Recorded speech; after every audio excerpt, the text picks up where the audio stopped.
Welcome to LawPath's Legal Education videos. My name is Damon Murdoch and I've been a lawyer for more than 10 years here in Australia. Today we're talking about sharing data. Not personal data, but data generally.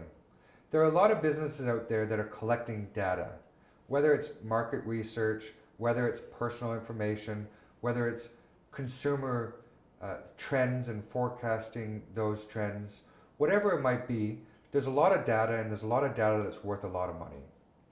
You'd be very surprised that the business that you're in might be collecting data that someone else might want.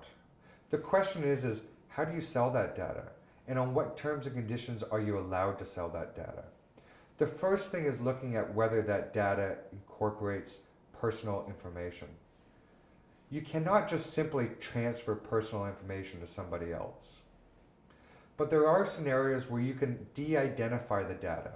And you can use that data de-identified and use that to create reports, create forecasting, or pass on to someone else to use that data for another purpose.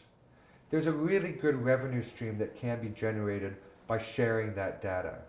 But what's important is that you have proper terms and conditions that deal with that.